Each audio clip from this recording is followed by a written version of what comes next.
Fallout 1 is the game that started it all, which is actually not made by Bethesda, but made by Black Isle Studios all the way back in the 90s. I'm willing to bet that most people who have played the modern Bethesda Fallout games have never played the original two Fallout games, or the not well received Xbox game called Fallout Brotherhood of Steel, but we don't talk about that one. And in my opinion, if you're a fan of Fallout, you should definitely give the original two games a try. But it is a pretty hard sell considering how old and dusty it looks compared to the modern games, but it is super cool seeing all the references and Easter eggs to the original games that you notice in the modern ones. Like for instance, Harold from Fallout 3 is a mutant tree that's stuck in place and literally wants you to kill him. But he's actually from the first game, but in that one he's just a regular mutant and probably one of the coolest characters in the game, which makes the state he ends up in Fallout 3 all the more tragic, especially if you do this.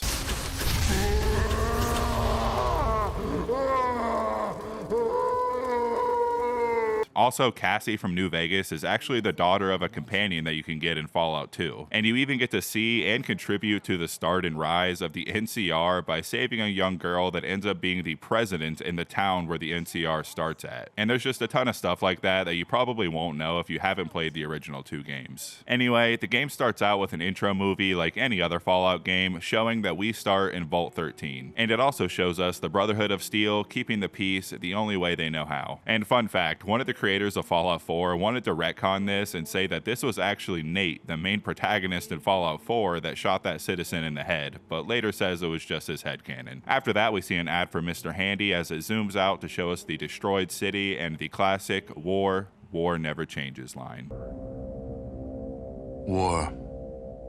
War never changes. You can start the game with one of 3 pre-made characters with their own backstories and modify their stats if you want, but I don't know why you would do that when you can just create your own character. Sadly, you can't customize the look of your character other than male or female, which actually does have an effect on some things in the game, because if you are a female, you can kind of just fuck your way through some of the quests. And the special stats do pretty much the same things they do in the modern games. Strength affects your hit points, melee damage and carry weight, perception affects your sequence and combat distance modifiers, which basically means the more perception you have, the more likely you are to go first, and the distance at which you're able to hit things. Endurance affects your hit points and poison and radiation resistance, and your healing rate. Charisma, like most of the other games, is one of the worst stats, except for in Fallout 2, where it's a lot better because it affects how many companions you could have. But in this one, it just affects people's reactions to you and barter prices. Intelligence affects how many new skill points you'll get per level, dialogue options, and quote, many skills. You could actually make your character so dumb that he'll kind of just talk like a caveman throughout the game, and you won't be able to complete a lot of the quests like that, which is kind of funny actually. Agility is probably one of the most important stats since it affects your action points, armor class, sequence, and quote, many skills. Agility is the most important stat because of the action points you get during combat. The more agility you have, the more points you have to just do stuff in general in combat, like shooting and going into your inventory and moving and stuff. So the more agility you have, the better you'll do in combat, which is why most people would recommend you put it at 10. And last but not least, luck will affect events and situations based on how lucky or unlucky you are. Most importantly, it affects your critical hit chance rate, which is why I like to crank it up a bit because I usually like to play a sniper character build in these games. You also have tons of optional traits, which sadly is missing in Fallout 3, but they did bring it back in New Vegas. These usually give you a positive and a negative trait. For example, fast metabolism means that you're much less resistant to radiation and poison, but you do heal faster. And something like finesse means that you don't do as much damage in general, but you land more critical hits. There's also jokey ones like Jinx that give you and your enemies more critical failures, which basically means that sometimes in combat, if you have a critical failure, you'll just straight up like break your leg or something. And there's Bloody Mess, which just makes all of your enemies die in the most extremely violent way possible, and actually has a secret effect on the ending of the game, which I won't spoil for you yet. I decided to go with Gifted, which raises all your special stats by 1, but lowers all your skills by 10%. And skills are things like how good you are with specific weapons, lockpicking, stealing, and speech and stuff like that. You can pick 2 traits, so I also went with Finesse, the skill that makes you do less damage, but more criticals. So my build mostly focuses on perception, intelligence, agility, and luck because I am a slut for criticals, baby. Then you get to tag 3 skills, which makes it so they go up immediately, and every time you level up, you get 2 points per skill point instead of just 1. For this, I chose small guns, lockpick, and speech. And that's my character, so now we can start the game and get jump scared by this scary bastard in one of the very few cutscenes in the game where he explains that the water chip in the vault is broken. Problem.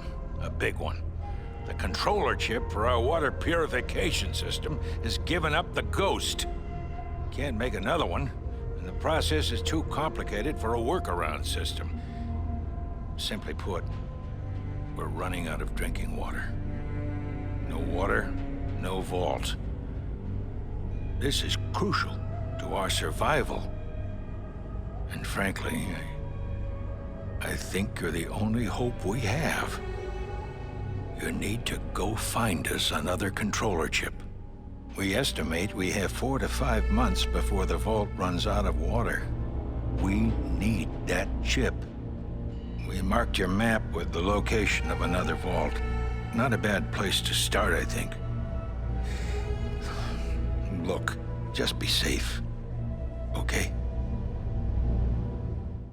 And as you saw in the cutscene, it says that we have 150 days to get the water chip, which is a real time limit, and if you don't get it within that time limit, your vault will die. But as long as you don't dick around too much, just traveling from city to city constantly, you should be good on the time limit, and there are ways to extend the limit throughout the game as well. So just like every other game, the jumping off point has you going out into the wasteland to find something. Fallout 1 is finding the water chip, Fallout 2 is the Gek, Fallout 3 is your dad, Fallout 4 is your son, and New Vegas is finding that fucker that shot you in the head. It's all very consistent. Depending on what you pick during the character creator, you'll start out with some different stuff. I started out with a pistol, flares, some stim packs, a knife, a lockpick, and some ammo. And if you're able to, I would definitely put your stim pack in your second item slot, since going into your inventory during combat does cost action points. And how the combat works is basically everything costs action points. You want to shoot that guy for scuffing your new J's? Action points. You want to reload so you can shoot him some more? Action points. You want to shoot him from the other side of the room? Well, every step in those scuffed J's costs an action point. You want to look in your inventory for more things to hurt him with? Action points. But we start out in a cave full of rats, and as you can see, shooting once costs 5 action points out of the 10 I have in total. And just like the modern Fallout games, for an extra action point, you could use your VAT system, which lets you target a specific body part. And it has even more than the modern game, since you could actually shoot them in the eyes as well, which is usually one of the best and hardest spots to hit, but if you get a critical shot on the eye, you'll do insane damage. You could also search the bodies of the things you killed, but if you didn't notice, these are rats, and rats typically do not have pockets. I tried to go back to the vault, but they said there was some technical difficulty, so they couldn't let me in, but if you just run around for a day and go back, you can get inside. So I decided to look around for a bit, and you can interact with the computers, and it tells you to use a more scientific approach, and this is where you go to your skills, click on science, and then click on the computer. Sometimes you can interact with them, and sometimes it'll just tell you what they do in a text box. Nobody down here wants to talk to me, and they're even afraid of me if I have my weapon out, except for the doctor, who will heal you if you got hurt fighting the rats, but I didn't, so he's useless. I head to the second floor and talk to the people, but most of them don't have anything to say. Except this girl does say that the outside can't be too bad since I've been doing alright, but the paranoid overseer won't let anyone leave. She also tells me that her and some of her friends are planning on gathering some supplies and heading out themselves, and asked me if I have any advice. But since I haven't actually gone anywhere yet, I can't tell her much, but I might come back here later and see if she's still here. While I was walking around, suddenly everyone just left the rooms, and someone was walking around giving people water. So I talked to him, and he says he's giving people their water rations, and I could ask for some as well. One problem I ran into immediately after that is when NPCs get in the way of doors, you can't just walk around them. They did fix this in the second game by being able to push people out of the way, but I can't do that in this one, so you kinda just have to wait until they move. Anyway, I head to the third floor, discover the supply room where there's a bunch of water. I also found a first aid kit, which obviously heals you, and some mentats, which increase your intelligence at the risk of becoming addicted, and I found a couple stim packs. You could also use your science skill on these computers, and depending on how high your skill is, you'll either search the internet and get nothing, or learn some information and get some experience points. I also find the vault security officer who was guarding a room full of weapons, and I asked her very nicely, even saying pretty please, to give me a weapon, but she tells me no. Maybe if my speech was higher, I could have convinced her. I tried to lockpick the door, but you need an electronic lockpick for vault doors, which I don't have yet, but I did manage to swipe some ammo off her using my steel skill, so that's something. I find my way to the overseer, who is sitting on his giant mechanical throne and has one of the few talking heads in this game, which are actually made of clay and use stop motion to make them move. He doesn't say much since I don't have the chip yet, but he does reveal that the real reason he doesn't want people to leave the vault is because he has no skills other than being the manager of a vault.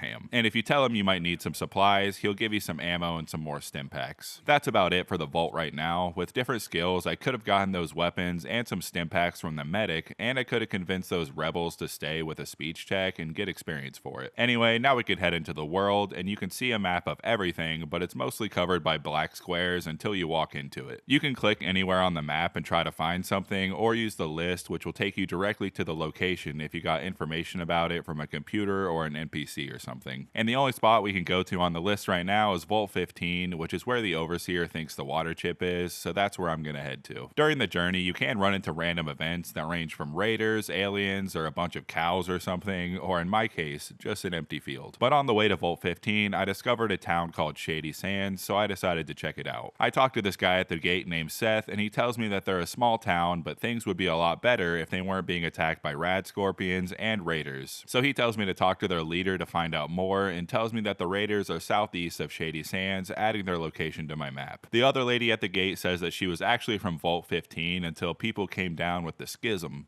whatever that is, and she ended up in Shady Sands. She also acts as somewhat of a tutorial for things like bartering and the doctor skill, and if you ask her enough questions about Shady Sands, you'll actually get some experience points, which gave me enough to get my first level. When you level up, you get skill points to put into whatever skill you want, and after a few more levels, you get to pick your first perk, but for now, I just spread my skills around a few different things, mostly focusing on science. This other fellow tells me that an outside trader from the hub traded him a broken irrigation pump, so I might have an opportunity to fix that later. I also talked to this fella named Ian, who actually tells me where the hub and Junktown is, and I asked him if he wants to tag along. At first, he wants me to pay him 100 caps, but if you pass a speech check, he says he'll do it for a piece of the action, which just means free. So now we have our first companion. Companions work like any other game where they just follow you around and fight with you, and you can get them to carry your stuff as well. The way Fallout 1 does it is a bit janky though, because if you want them to hold your stuff, you can barter with them, but you'll have to pay to get it back, unless you just steal it from them, which is something they did fix in Fallout 2. I loot around some more and find a scout handbook, which affects your outdoorsman skill, which affects the random encounters in the overworld, and if it's high enough, you could even choose to skip them altogether. Eventually, I run into Tandy, another talking head, and is the daughter of the leader of Shady Sands. She doesn't say much other than that she wants to leave and explore the world and whatnot. I finally talk to her father, aka the leader of Shady Sands, who looks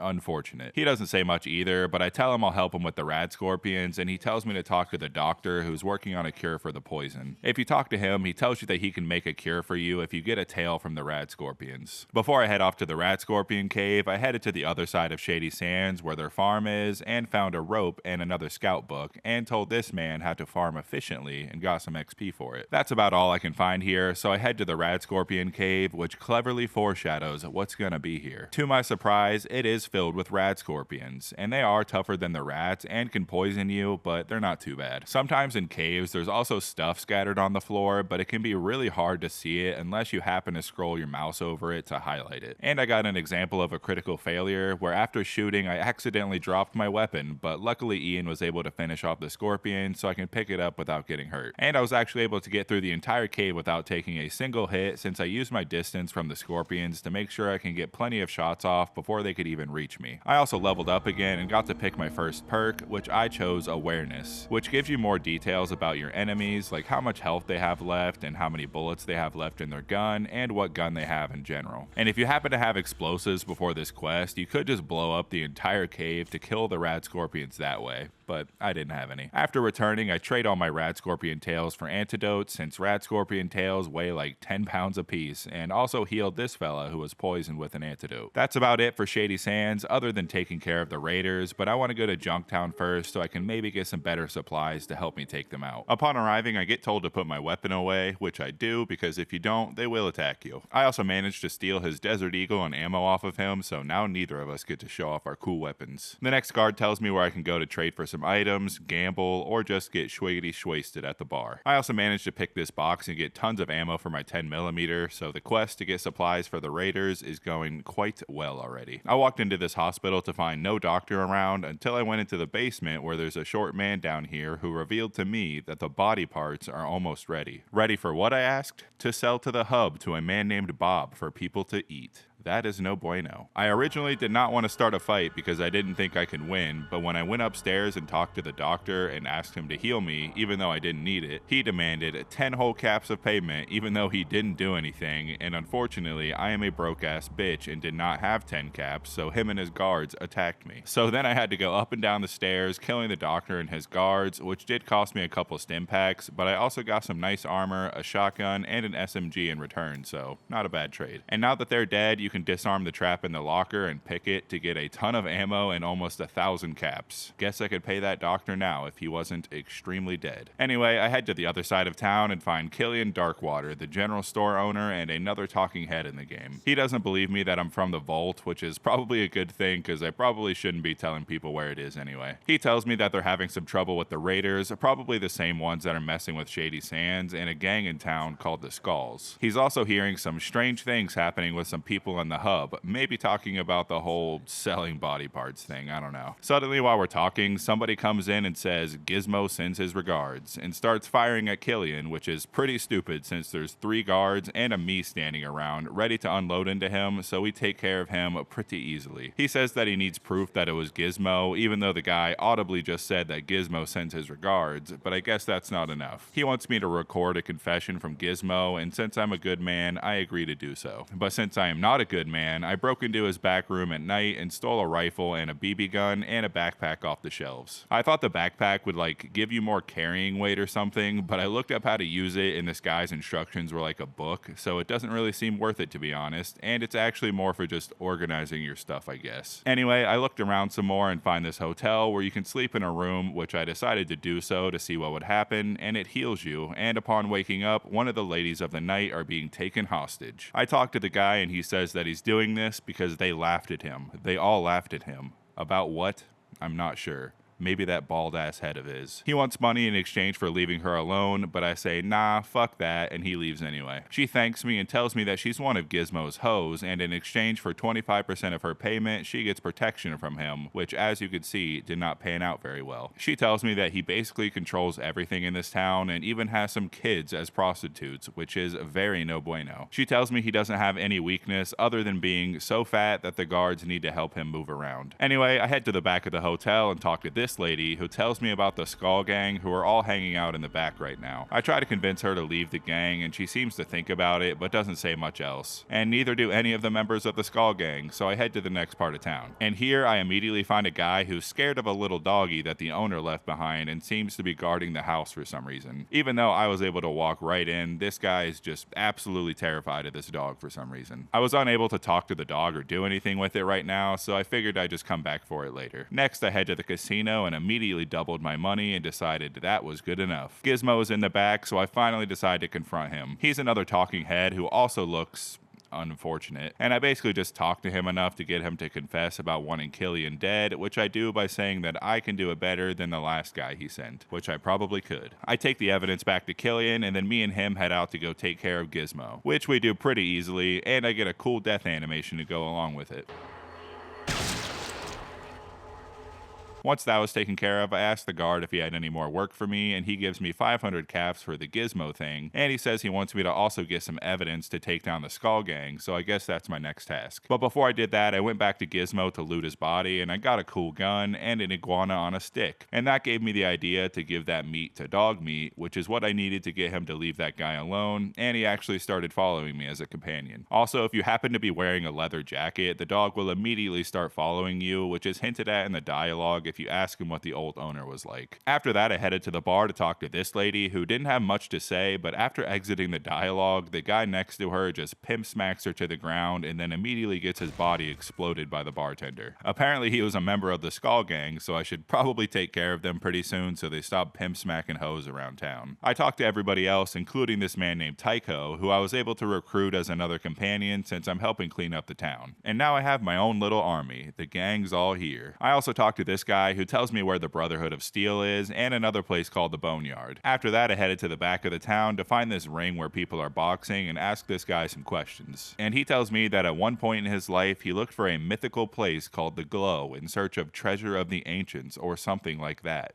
His words, not mine. Next, I set out to try to take down the Skull Gang, and I talked to their leader Vinny and tried to convince him to let me join the gang, which he says he'll do only if I steal the bartender's wife's ashes, which is not very nice. I tried to tell the guard about it, but I didn't get the option for it, so instead I just went back, insulted one of the members, and made them start fighting me. And me and my gang of misfits were able to mop them up quite easily. I think I'm pretty well equipped to take out those raiders now, so I head back over there, and it's actually the Cons, which is a raider group from Fallout New Vegas. And as I arrived, I was pretty confused because everybody kept calling me weird names and asking me if I was there to kill my son, and as I talked to who I assume was my son that I didn't know I had, he said that he's already killed me before. I said he shouldn't have done that, and they immediately started attacking me. I did my absolute best, but I was in the worst position possible, being absolutely surrounded by enemies on all sides, and my team kind of split up for some reason, and Tycho was surrounded himself and eventually bit the dust, so I had to reload. This time I started my assault at the entrance so I can take everybody out outside first, which goes much better, except Dogmeat decides to go all Rambo and rush inside and gets himself killed. We were a little too crowded anyway. After I took everybody else out, I rescued this lady from the cell who actually turned out to be Tandy from Shady Sands. So after getting all my loot, I take her back home. She thanks me and I almost picked the option to try to get together with her, but after a quick Google search, I decided that was not a good idea. Now that that's taken care of, I have a few other options for places to go, and since Vault 15 was the closest and it was my original goal, I decided to head over there to see if we can find ye old water chip. Upon arrival, I see a rad scorpion and one singular building with a sewer entrance in it, and I used my genius intuition to think I should probably go in there. Turns out I was correct, because I arrive at the entrance to Vault 15 and a giant mole rat. There's not much on the first level other than some stim packs and flares, which help you see in the dark, which increases your accuracy, and luckily I've collected a couple ropes on my journey because I needed one to get to the next level. Wasn't much on this level either except for a bunch of rats, so I headed to the third floor and there was a pile of rubble, and the game tells me that the control panel is probably under there, and I couldn't blow it up even with high-end explosives, so we're at a dead end now. So I head back to the map and see the next location on my list is the hub, so that's where I head, and on the way I discover some strange blue box. You can't really do anything with it, and it just says it's a police box from the UK circa 1960, and I think it's a Doctor Who reference. I've never actually seen that show, so I'm not sure. I actually looked it up and it is from Doctor Who, but it's also supposed to disappear and leave behind a motion sensor, but I saved the game right as it was starting to do the animation, so I probably messed that up, but oh well. Also on the way I got a cutscene reminding me that the vault is running low on water.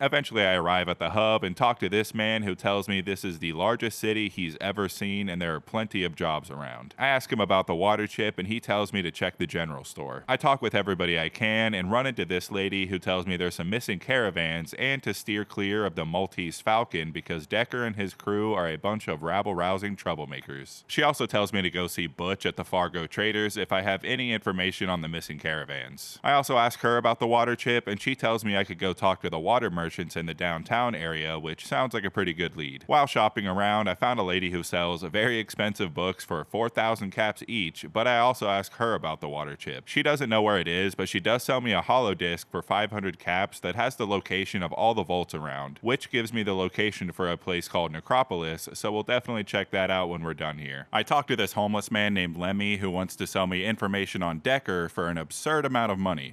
Not doing that. Eventually, I talked to this fella at the bar, and he tells me that he heard about how I took out Gizmo and wants to hire me for a job. So I agree, and he takes me to the basement, where I finally meet the fabled Decker that I've heard so much about. He tells me there's a merchant that's not cooperating with him, and he wants me to kill him and his wife for a whopping 3,000 caps. Decker must be John Decker, the inventor of the tech deck, to have that kind of money. I agree to do it, but want to explore a little bit more before I finish the job. I talk to this guy who you can get a loan from, and then this man who tells me that raiders have taken over his home, so I tell him I would take care of it and it teleports you to his farm. I was able to dispatch them pretty easily, but I did notice a problem with Ian, because for some reason, despite having guns and ammo, he almost always decides to bust out his knife and start shanking people with a shiv and shivving people with a shank, which is pretty annoying. But after taking them out, I looted their bodies and finally got an upgrade to my weapon, being a 14mm pistol that does a lot more damage than my rifle, and headed back to the hub. I told the guy that his house is all clear clear, and he gives me an even better weapon than the one I just got, which is another pistol that does a way more damage. After that, I finally found the man who was selling human kebabs and confronted him about it. I tried to blackmail him into giving me 200 caps a week, but that didn't work. So then I just made him attack me, but when I killed him, the guards started attacking me for some reason, even though I was just defending myself. And this is the first time I actually died, so here's what the death screen looks like.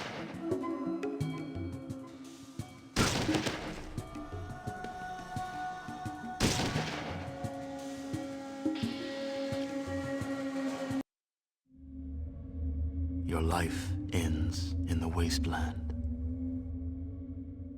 So I told him I was going to tell the police, and I tried to do that, but you can't actually bring it up to them, but you can tell them about what Decker wants you to do, though. And it turns out it was actually cut content to be able to tell the police about the iguana stick guy, so that's pretty lame. So instead, I just blackmailed him into giving me 100 caps a week until I can find a way to kill him without alerting the guards. Don't know how he's going to pay me when I killed a supplier, though. I went into the gun store right behind him and asked her about the water merchants, and she tells me the fabled tale of the Merchant War, where some merchants found the water tower and took control over it until somebody stepped in and put a limit on the price of water. A riveting tale indeed. Right up the road, I went to the Fargo Traders and talked to their leader named Butch. He has one of the caravans that keeps getting attacked and going missing, and I ask him if he has any leads, and he tells me that he thinks it's a Deathclaw, which was really surprising to hear. I guess at this point in time, people didn't know that Deathclaws do in fact exist, and he thinks it's just some sort of rumor, and tells me I should go talk to Beth for more information about it. She seems to believe it's true and points me to a couple other people, most importantly being the mutant Harold. He tells me his story and also about a man named Richard Gray who was looking for the source of the super mutants.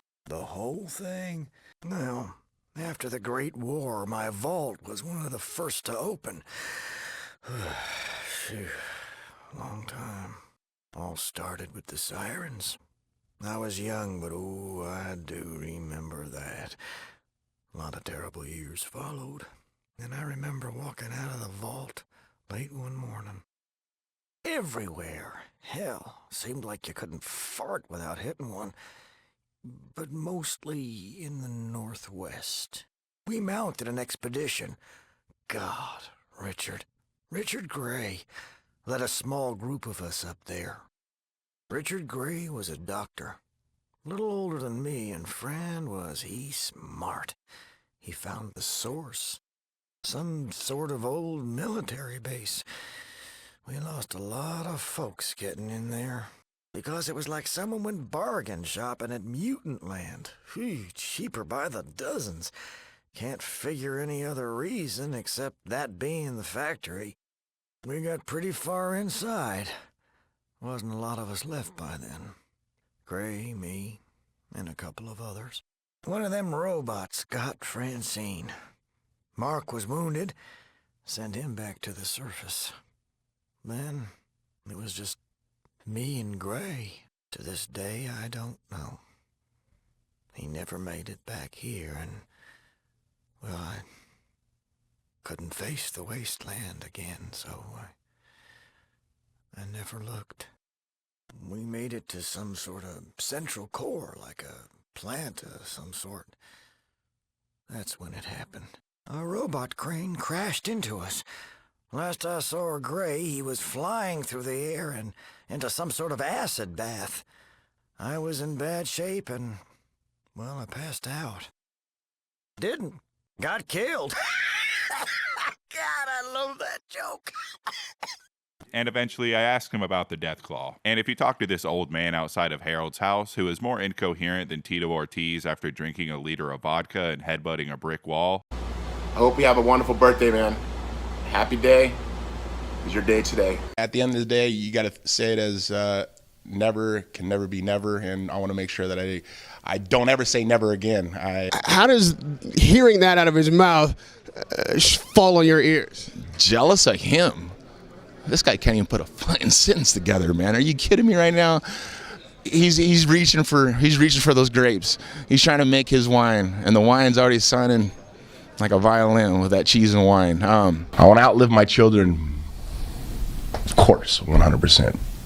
he will bring you to the Deathclaw Cave, which subtly foreshadows what's gonna be in there. After running through the cave a bit, you find the Deathclaw, and this motherfucker is tough. I got a critical shot right in his eyeballs for 75 damage, which is enough to kill pretty much anybody else that I faced in the game in one shot like 2 or 3 times over, and this crazy bastard didn't even flinch. The Deathclaw did manage to kill me once, but after reloading I got 2 critical shots on his eyes, and then my companion finished him off. But if I didn't get those critical shots, I have no idea how I would survive this without injecting stim packs like I was a heroin addict in an OD speedrun any percent. And at the end of the cave, you find a half-dead super mutant who says that he lost his brothers and that they were looking for primes at the direction from someone they called Father. He gives me a holotape that has some transmissions on it from the other super mutants, revealing that they were the ones attacking the caravans, but not for the items on them, but for the people traveling with them, so that they could perform some experiments on them, and he says that the Master will be happy.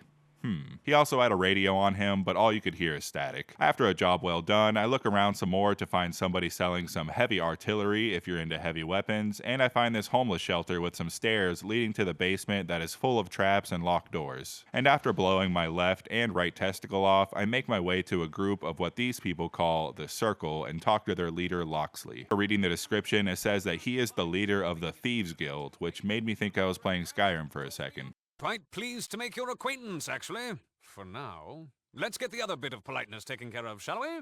What the bloody hell are you doing here? After he yells at me, I ask if I could join the Thieves Guild, and he says I need to do a test first. He wants me to, surprise, be a thief and steal something from an estate. Who would have thunk? I get more details from another member, and she tells me she wants me to steal a necklace and that there's going to be at least 2 guards on watch, and makes it clear that I am not supposed to kill the person I'm stealing from. On the way to steal the necklace, I made the unfortunate mistake of walking past this building and getting immediately fucking obliterated by some guy inside. So this time I was ready and started popping them from the outside and led them out one by one and took them all out. After that, I picked a lock in this back room and found out that they had a prisoner in here who is apparently from the Brotherhood of Steel, and he tells me if I ever go there to mention that I rescued him, so I will definitely do that whenever I make my way there. Now I can go steal that necklace, and at this point I realize that the same person I need to steal the necklace from is the same person I need to kill for Decker, but the Thieves Guild instructed me to not kill this man, so I decided to steal the necklace, complete the quest for the Thieves Guild, and then come back and kill him for Decker. So that's exactly what I did. I waited until nighttime, snuck to the back of the house, and waited for the guard to walk away. I made my way inside and found a lockbox that fucking exploded on me, but somehow did not destroy the necklace inside, and nobody heard it, so I was able to grab the necklace and escape unseen. And since I was in a thieving mood, I decided to go back to that bank earlier where you can get a loan and try to break in while the owner wasn't looking. And this went fucking terrible. So first I got caught by the owner, and he starts a fight with me, and his 2 guards join in as well, and poor Ian over here is just taking stray bullet after stray bullet, to the point where he ends up having to run away from the fight because his friends won't stop shooting him. And then the fight breaks out onto the streets, and I'm like, well, I only have 13 HP left, so I am dead for sure. But unfortunately, this poor homeless man gets fucking obliterated in the crossfire, saving my life in the process. Rest in peace, random homeless man. You will be missed. After that, I was able to survive and pick the lock to the safe room and got 2,000 caps, some various items, and grenades and whatnot. But then upon searching the body of the homeless man, he had like 500 caps and 4 stim packs, and I realized this was not some ordinary homeless man. This was motherfucking Lemmy, which is a guy I talked to earlier who tried to sell me some information on Decker and other random things, but was trying to charge me a fortune for it, so I didn't do it. So yeah, not the cleanest operation I've ever attempted, but it all worked out in the end. Anyway, I head back to the Thieves Guild and give him the necklace to get my reward, which is 3,000 caps and an electronic lockpick, which I'm sure will be pretty useful actually, and I get to join the Thieves Guild. What does that mean? Absolutely fucking nothing. There are no more quests for the Thieves Guild. Pretty lame. Whatever, let's go kill those merchants for Decker. I pop back into the house, one-shot each of them real quick, and head back to Decker for my reward. Now he wants me to do another job because apparently the children of the cathedral have been gaining influence in the town, and he will not stand for it. So he wants me to kill the High Priestess and will give me 500,000 caps in total. And on the way to find her, I finally found the water merchants and talked to the leader. And after asking about the water chip, she tells me that nobody around here has one, one of those, but she thinks a place called Necropolis might, since they refuse to buy any water from them, so they must have some renewable resource somehow. Then she offers to bring water to my vault for a price, which will extend your time limit by 100 days. She wants 2,000 caps for it, which is pretty steep, and I was unable to convince her to lower the price. And she also warns me that it might make it easier for people looking for my vault to find it, since caravans will be going back and forth there, which is referring to an invasion from the super mutants that could happen on your vault if you take too long, but the time limit for that was removed in a patch, so it doesn't matter anyway. I probably didn't need the extra time, but you also get 1,000 XP for doing it, and I had the cap, so why not? After that, I found the Children of the Cathedral and talked to this guy who mentions praising the Master, which is the same people that the super mutants work for. I ended up pissing him off trying to find more information about what he's doing, but it's definitely fishy, whatever it is. Anyway, I found the person that I was supposed to kill, and she doesn't say much, but it is made clear that they worship the Holy Flame, which is the bombs that dropped and destroyed the world, and that they are working for the super mutants. So now I have no qualms about killing her, since she doesn't seem like the nicest person around. I did feel bad about having to kill the doctor though, because he was kind of a dick, but he did heal me for free, which was pretty nice.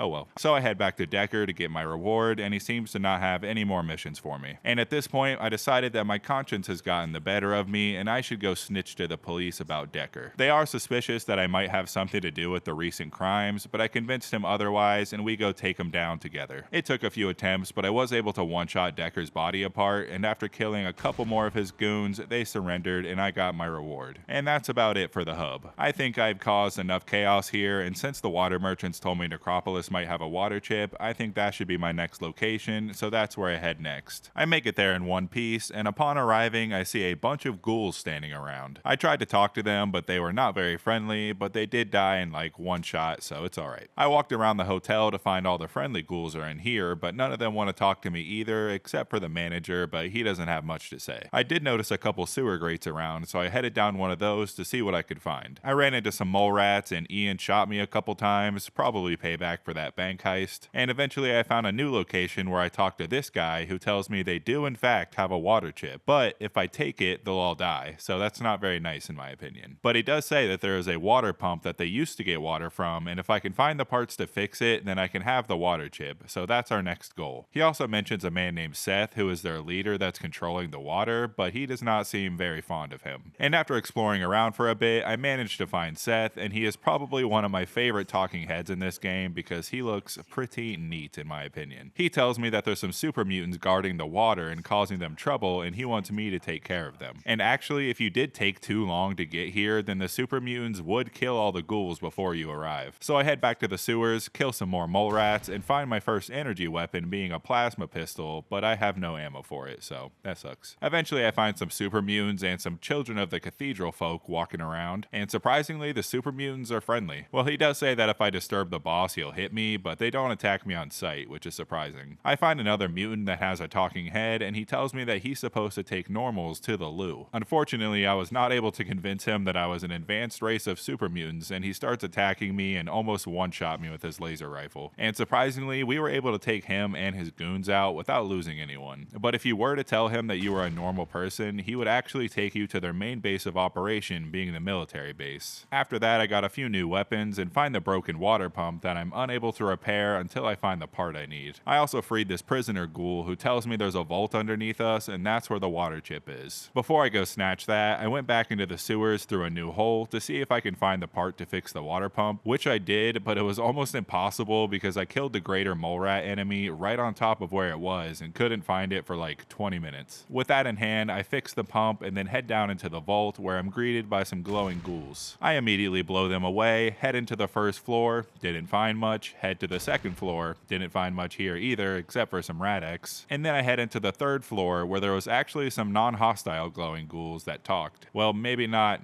hostile because they were surrounding a dead merchant body, but they left me alone at least. But I used the computer in the back and boom, there it is. We now have the water chip. Before I head back to my vault to deliver the chip, I went back to Seth to get my reward for killing the super mutants, and after watching the slowest walking ghoul ever get my reward, it turns turned out to be 50 caps, a shotgun, and some shotgun shells. Pretty fucking trash reward for taking out a bunch of heavily armed super mutants in my opinion. And mama ain't raised no bitch, so I told him that to his face and he immediately attacked me. That was the last mistake he would ever make because me and my goons quickly blew a hole through his chest and all of his ghoul guards. After that, I head back to Vault 13 and check on those people that wanted to leave the vault at the beginning of the game, which they haven't yet, but this time I convinced them to stay because it is a harsh world out there. I talked to the overseer and gave him the chip, and it works flawlessly. Mission complete. But it's not over yet, because Fallout 1 is not about finding the water chip. Fallout 1 is about stopping the super mutants from taking over the wasteland. Because after giving him my reports, he tells me that he's concerned about the mutants and believes that they're generating new mutants. And after putting all the pieces together, it's obvious that the mutants are taking regular humans, aka normals, and turning them into mutants somehow. I don't have any super good leads, but I do have the location to the Brotherhood, and that's the next location on my list, so that's where I head. Once I arrive, I talked to this weird looking fella, and he doesn't say much and he won't tell me anything unless I join the Brotherhood by completing a quest. The quest they want me to do is to go to the ruins of the Ancient Order and bring back something to prove I was there. He also tells me that it's very radioactive, and just by the way he talks, it kind of sounds like he's fucking with me, and he genuinely is surprised that I said I'd do it.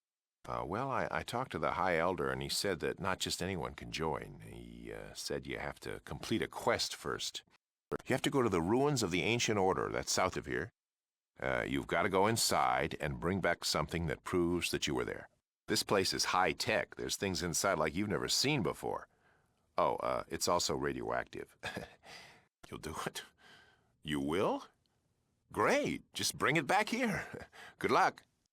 And these ancient ruins are actually a location called the Glow, so that's where we're headed next. And upon arriving, you'll find nothing but a giant hole in the ground. It's kind of hard to tell what you're supposed to do, but you need to use a rope on this little beam right here to get down the hole. Also, you immediately start getting a healthy dose of radiation, so you should probably pop a couple Rad-X. There's not much down here, but you'll probably immediately notice another giant hole in the ground and a dead Brotherhood of Steel member with a holotape on him. The tape starts by saying Captain Maxon was right, and you will probably recognize that name from the future Fallout games. But the message is just about how they were all exploring the location that we're currently at, and how there was security on the 3rd floor, and how it sliced them all to bits very quickly. After that, you need to use the yellow key card that you got off the Brotherhood of Steel member on this elevator so it stops shocking you and you can get to the 2nd floor. Down here, you'll find a room full of disabled robots that are alive but just not active at the moment. So you can kill them without having to worry for some free XP, and just in case you turn the power back on and they all activate and try to kill you on your way out. Here you also find the red key card that you can use to get to the next floor. After taking out some robots on this floor, there's another elevator that takes you to the 4th and 6th floor. On the 4th floor, you find some more robots, a blue key card, some strange suspension tanks, and a computer of some sort. Upon questioning the computer, you find out its name is Zax, and its job is to research the FEV, aka the Forced Evolutionary Virus, aka the thing that makes super mutants. He also tells me the facility was originally made by the United States to make T-51 power armor and the FEV, but the original intent of the FEV was to actually make the PvP, not player versus player, but the Pan-Immunity Virion project, which was created because China was using biological weapons more and more often, and this project was supposed to alter DNA to be immune to it, but it was eventually turned into the FEV. I also played chess with it, but kept losing and realized it was advancing time, and I got a lot of radiation, so don't do that. On the 5th floor, I'm finally able to turn the power back on, but only after reading some of Dean's electronic books that I found here to get my repair skill up, which also advances time and gives me even more radiation. And with that, I can go to the last floor and immediately realize that the robots are now active, so I run back to the computer and have him turn off the security so I can explore freely. And down here, you'll find all kinds of stuff. Tons of ammo, weapons, some holotapes that explain how they did experiments with the FEV on rats, and then chimpanzees, and then finally humans. But most importantly, I found a plasma rifle, which is one of the best weapons in the game. And after grabbing everything useful that I could, I finally head back to the Brotherhood. On the way back, I did run into a group of cows that said, quote,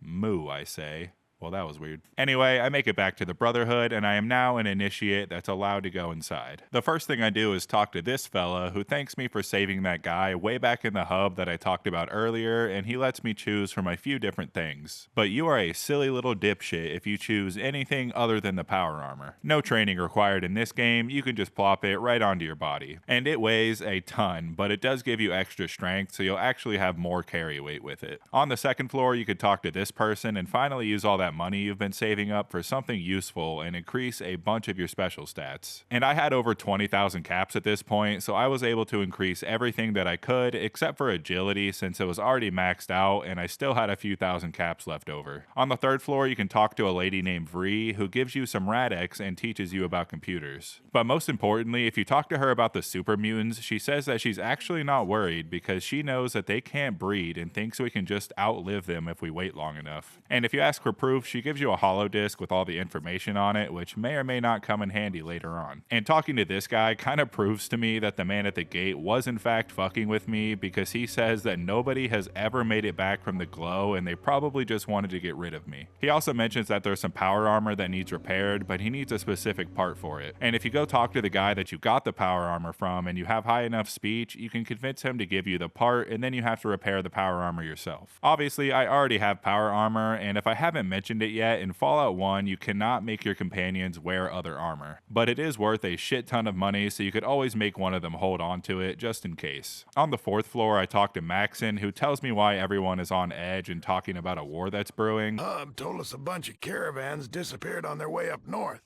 I think there's an army in the mountains. But the elders, they don't want to act until they're sure. Then you understand the problem. To survive, we need someone who knows the outside. Like you.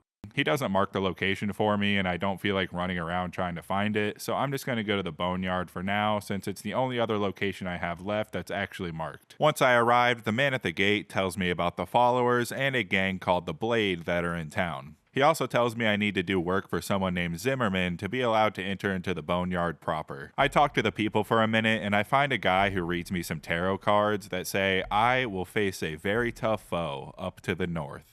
Very subtle. Also, if you do keep getting your fortune read, it'll increase your luck stat by 1. And according to this man, there's a group of Deathclaws around here somewhere, and he did send a man to get some parts where they are, and he never came back. I also talked to the guy next door who mentions that their farming equipment is broke, and I tell him that I could try to find the parts for him. So I have a feeling that I'm gonna find the guy's dead body that was sent off to find the parts, and it's gonna be the same parts that I need to fix the farming equipment. But we'll see. Eventually, I find Zimmerman and ask him about the job, and he tells me that the Blades have been terrorizing them and kidnapping their children. He tells me a story that one of them strapped some dynamite to their chest and tried to blow up the front gate. But the regulators, which are basically the police in the city, killed him before it could happen. And I question how he knew he was trying to blow up the gate if the regulators killed him before he reached it, and it was nighttime, but he doesn't really have a good answer to that. So he wants me to kill the leader of the Blades specifically, and I ask why just the leader. And he says it's because they kidnapped his child and put their body up on a post outside the gate, so I agree to do the job, even though something does seem a little fishy. So I head up to the Blades hideout and talk to their leader, and upon telling her that Zimmerman sent me to get revenge for his child, she starts freaking out and saying it was actually the regulators who killed his son and not the Blades. Apparently it was because Zimmerman's son knew that the regulators were corrupt and he tried to sneak over there to tell his father what was going on, but the regulators killed him before he could make it there, and she even gives me a holotape with all the proof on it. So I asked her why she doesn't just take out the regulators, but she says it's because they have too many weapons, but if I could get help from the gun runners, then we could take them out together. But the catch is that there's a group of Deathclaws between them and the gun runners, which is probably where that part is. So I sneak past the Deathclaws to get to the gun runners first and talk to their leader, who does agree to help us if I get rid of the Deathclaws. And the only reason they haven't done it themselves is because they keep coming back for some reason, so I probably need to find the source. And even with this power armor and plasma rifle, these Deathclaws still ain't no joke. After taking out out the ones above, I search the body of this merchant, and it's most likely the guy that was sent out to get the parts because he has some junk on him that could probably be used to fix the farming equipment. And then I head into the basement where there is one Deathclaw, but it is a mother Deathclaw protecting her eggs. And at first, I accidentally vaporized Ian. So I reload the game and got really lucky with my first shot and got over 100 damage on it, and then we were able to finish it off and then destroy the eggs afterwards so they can't come back. Now the gun runners agree to help us. I get a combat shotgun for Tycho and go tell the leader of the Blades. After that, we go storm the castle to take out all the regulators in a citywide battle where all the townspeople pitch in to help fight along with the Blades and the gunners. It takes a while, but we get the job done, but unfortunately the regulators killed John, the guy whose son was killed by the regulators. You can bring him the tape before you start the fight so he can find out what really happened to his son, but then the regulators kill him right after that anyway. But now that that's taken care of, I bring that part back to Smitty so he could fix it, and he also upgrades my plasma rifle to a turbo plasma rifle to make it even more of the best weapon in the game. Also, the chemist in town tells me that he could upgrade my power armor if I bring back a book from the library in the hub, so I head to the hub real quick and get that book and bring it back. Once you bring it back, he turns your power armor into hardened power armor. Nothing much left to do in the boneyard except recruit this lady from the followers, and she tells me where the cathedral is down south. And although I do have the location for the cathedral now, it's at the bottom of my list, which makes me think I should save it for last. And that empty slot up there is calling my name, so I headed northwest to try to find the super mutant base that I've been told about a million times. And while I was searching for it, I ran into a random event where there was a tipped over Nuka-Cola truck that had over 10,000 caps in it, so that's nice. I also found another event with a giant footprint in the ground and a dead body with a stealth boy on it, so that's some nice environmental storytelling. Soon after that, I did find the military base, which is guarded by some super mutants. And I've been carrying around this radio the entire game, and I finally get a chance to use it at the military base. Because if you do use it, you can talk to somebody inside and say that you're being attacked and give them some random coordinates, and all the mutants guarding the front will walk away. Except for this one who I one-shot. And he's carrying a holotape on him that can't be read, but it does have a code scratched on it that you need to unlock the door. And upon entering, there is a ton of super mutants everywhere, but there is a convenient mutantless path to the elevator. I also used this computer and get it to tell me that this is the facility where they're making the FEV, and did what I hope is making the robots not attack me by making it only attack large enemies, hopefully meaning that they will attack the super mutants, maybe, possibly. Sadly, I couldn't get it to turn off the force fields, and the red ones will just hurt you whenever you walk through them, and there's not much you can do about it. I went to the second floor, and there's not much here except a ton of super mutants that I do not want to fight right now, so I went to the third floor where there was a couple elevators. And at this point, I did finally have to fight a mutant since he kind of just walked down the hall and spotted me, but I took care of him pretty quick. The first elevator I tried didn't work, so I tried the other elevator and had to kill a mutant, but that alerts the other mutants in the next room, so I had to reload and kill them first. And they killed Kat almost immediately.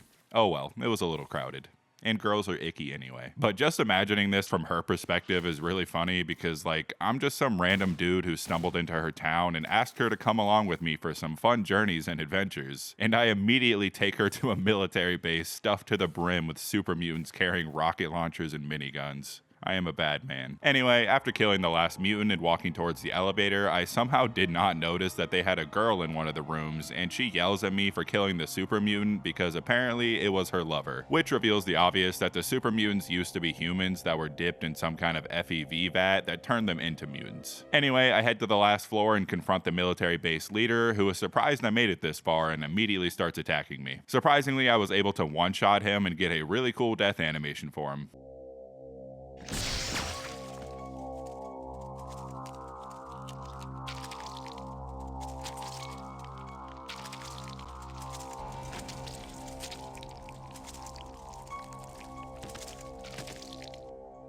But then Tycho was blown up and I was murdered as well. It took a few tries and I lost my companions pretty much every single attempt, so I just kind of resigned to the fact that they weren't making it out of this one. So I just took them out all solo dolo style. Rest in peace, Ian and Tycho, and the other girl that was with me for like 5 minutes. Also, I got a strange key. After that, I set the place to self-destruct, which means I really didn't have to kill the lieutenant and could have just kept Ian and Tycho around.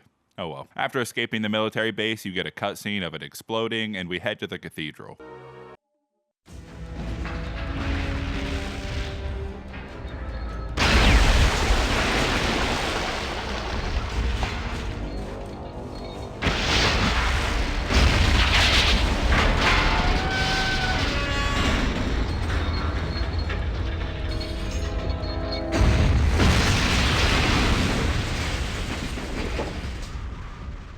And since I'm at the cathedral, I throw on my robes so I can blend in better. I talk to a bunch of people, most of them didn't have much to say, and eventually I start making my way upstairs after lockpicking the door. And once I got up there, I talked to this invisible-ish Nightkin, which are like those blue super mutants from New Vegas that are obsessed with stealth boys. Eventually I find my way to this man at the top of the cathedral and convince him to take me to the Master. And the Master is the man behind everything, and is actually Richard Gray, the scientist that was with Harold that fell into a strange vat that turned him into whatever he is now. And obviously his ultimate goal is to turn everyone into super mutants, since he believes they are the superior race because they are stronger, faster, and immune to radiation. But there is one flaw in his plan that we learned earlier, and it's that super mutants are sterile and cannot have children, so eventually they will die out if every human is turned into a mutant. And I'll just let the conversation play out because the Master sounds really cool. So what shall it be? Do you join the Unity, or do you die here? Join. Die! Join.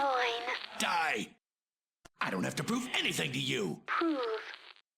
I am no villain. You have no idea what I or The Unity is about. The Unity will bring about the master race. Master. One able to survive, or even Thrive. in the wasteland. As long as there are differences, we will Tear ourselves apart! fighting each other. We need one race. Race. One goal. Goal! Goal. One people to move forward to our destiny. Of course. Mutants are best equipped to deal with the world today. Who else? The ghouls? Please. Normals? They brought nuclear death to us all. This will be the age of mutants. All that Resist? Yes. And all those that are required for the Unity. as well. The remainder will be allowed to live out their days, but under Unity. Control. And protection.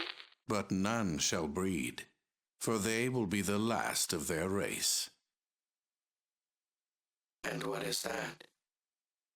Preposterous! The FEV2 virus doesn't destroy the reproductive organs of those it mutates. I believe I shall. Don't move. My scientists assure me that nothing is wrong. What do you say to that? Say! Reasonable. One Moment. Are you sure? What about the other? Females. Cannot be. Be. But it cannot be. This would mean that All my work. has been for nothing. everything that I've tried to. A failure! It can't Be. be. I don't think that I can Continue. Continue. to have done the things I have done in the name of progress and healing. It was madness. I can see that now. Madness. There is no hope. Leave now. Leave while you still have. Hope. After that conversation, we have to escape another exploding building, and we get another cutscene of once again the building exploding. And then we get the end credits where we find out what happened to every town that we helped along the way.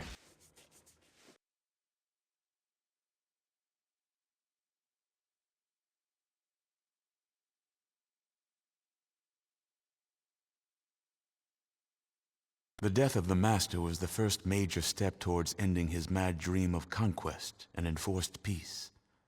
But it is the destruction of the vats that neutralizes the mutant threat. Without the ability to create more mutants and enforce their harsh brand of justice, the mutant armies flee to the east, beyond the No Man's Land.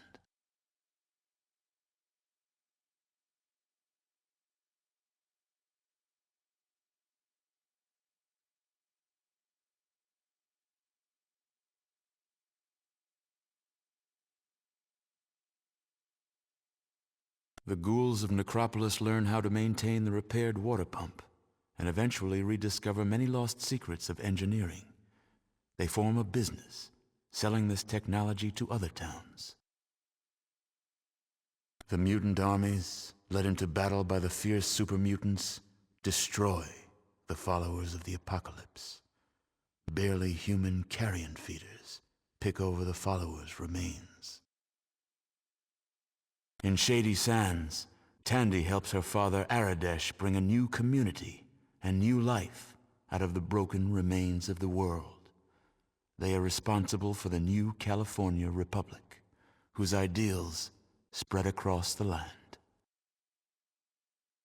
Killian Darkwater takes firm control of Junktown, drives out the last of Gizmo's kind, and then enforces his own brand of frontier justice. Life is fair and safe under his law.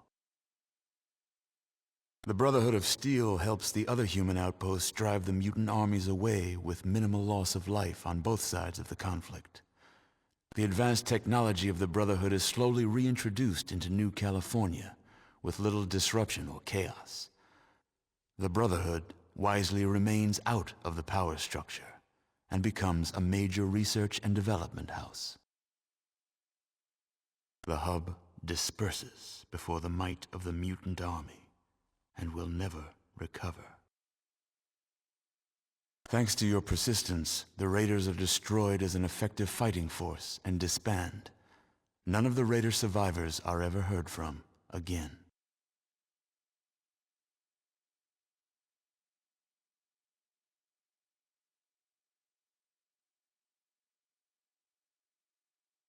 Your involvement with the various places and people of the wasteland is well documented by future historians. Only a single question remained unanswered. What happened to you? After that, it takes us back to the vault where we talk to the Overseer. You've done it. That's wonderful, amazing. I'm so proud of what you've accomplished, what you've endured. There's no way the people of the Vault can ever thank you enough for what you've done. You've saved all our lives. Who knows? Maybe even saved the human race. Yes. That makes the rest of this even harder. Everyone will want to talk to you. Every youngster will look up to you and want to emulate you. And then what? They'll want to leave. What happens to the Vault if we lose the best of a generation? What if we are the only safe place in the world? You just gave us back all these lives. I can't take the chance of losing them. I've made a lot of tough decisions since I took this position, but none of them harder than this one. You saved us, but you'll kill us. I'm sorry. You're a hero, and you have to leave.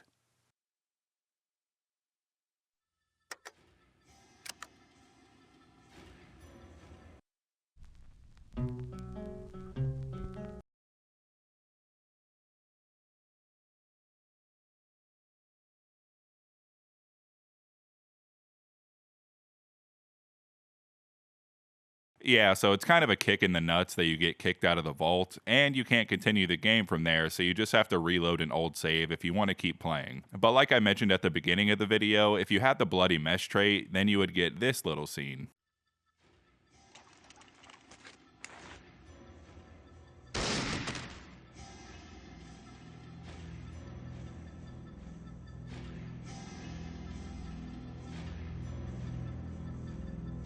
Which I think is a much better ending. And as you noticed, I got most of the good endings except for the hub, which is a result of me doing some of Decker's quest, which really doesn't make sense for the super mutants to attack, but whatever. And there are multiple endings for each location in the game, depending on various things like how long you take to kill the master, who you sided with, what choices you make on the quest, and stuff like that. You could have decided to join the master and tell him the location of Vault 13, where they take everybody from the vault and turn them into mutants, and you kill the Overseer. spoilers here. For Shady Sands, there's multiple endings where they eventually get killed by either raiders or mutants, depending on if you save Tandy or not, or her father dies. For Junktown, if you let Gizmo live, he will take over and actually turn it into a booming economy until hilariously he chokes to death on an iguana on a stick. For the hub, upon looking up the other endings, apparently the good ending is bugged regardless, but Harold was supposed to bring in some ghouls where everybody lives together and the hub prospers. Depending on if you killed the raider group or not that was near Shady Sands, they will just go out terrorizing people in the wasteland like raiders do. And if you steal the water chip from Necropolis without fixing the water pump, as you can guess, they will all die. And if you kill the leader of the Brotherhood, they get a new leader and become an overzealous techno-religious group that will eventually destroy the NCR, which if you didn't catch it in the other endings, the NCR actually started from Shady Sands. But yeah, I think if you're a fan of Fallout, you should definitely give this game a try. Fallout 1 and 2 are usually only a few bucks on Steam, and you learn a lot about the other games that you didn't know before, which just makes them better in my opinion. There is a bit of a learning curve, and the game can be pretty difficult depending on your build, but that's what makes it really replayable, seeing what you can do with different builds and what outcomes you can get in the quest and stuff. There's also a lot of cut content, and some of it can be restored with the Fallout Fix-It mod because there's like a dozen quests and endings that were cut from the final game. And if anyone cares about this video, I'll probably play Fallout 2 as well, and from what I remember, I did like Fallout 2 more, which is not the popular opinion. But Fallout 2 adds some quality of life changes, has better companions with more personality and quests tied to them, a bigger map with a lot more locations and a lot more quests, and just a lot more of everything basically. It is a lot goofier and has some pop culture references, which a lot of people don't tend to like, which I do agree with for the most part, but we'll see. There's even mods for the game that aren't really mods, they're literally just entirely new fan-made games that are even better than some of the actual games in some ways, similar to the new Fallout London mod that was just made for Fallout 4. And there's a handful of them too. There's Fallout Nevada, Fallout 1.5, Olympus 2077, and even more, and there's even one being made right now called Fallout Van Buren. And they are all extremely good and worth playing if you just can't get enough of that Fallout classic gameplay. But anyway, thank you guys so much for watching, especially if you made it this far. Let me know if you want to see me play Fallout 2, and I might even play the Fallout 2 mods as well if you want to see that too, and have a great rest of your day. Peace.